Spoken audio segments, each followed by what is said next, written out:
వచ్చే వారం రైతు భరోసా నిధులు సేకరించాలని ఫైనాన్స్ శాఖకు సీఎం ఆదేశం.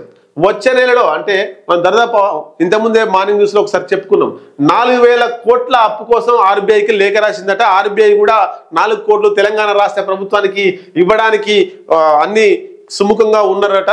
అవి రాగానే ఈ రైతు భరోసా ఈ నెల 25 తారీఖు జూన్ 25 తారీఖు లోపు రైతు భరోసా వేసి జూలై 1st వీక్ లేదా 2nd వీక్ లో స్థానిక సంస్థల ఎన్నికలకు రేవంత్ రెడ్డి పోబోతున్నాడు. కాబట్టి ఆ ఎన్నికల ముందే రైతు భరోసా వేస్తే రైతులందరిలో వ్యతిరేకత ఉండదు, రైతులందరూ కూడా కాంగ్రెస్ పార్టీ వైపే ఉంటారు. కాబట్టి రేషన్ కార్డులు ఇచ్చిర్రు, రేషన్ బియ్యం 3 నెలలకు సంబంధించింది ఇచ్చిర్రు, పెన్షన్స్ కూడా ఇచ్చే అవకాశం ఉంది. ఇట్లా అన్ని స్కీములు ప్రజలలో ఇచ్చి ఇందిరమ్మ ఇండ్లు కూడా ఇచ్చిర్రు.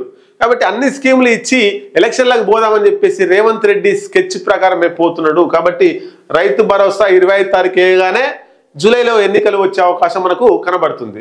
నిధులు సేకరించాలని చెప్పిండట. ఎల్లుండి రైతు నేస్తం సభకు సీఎం హాజరు. అదే రోజున అధికారిక ప్రకటన వెలువడే ఛాన్స్. సాగు భూముల్లో ఎకరానికి 6000 చొప్పున సాయం.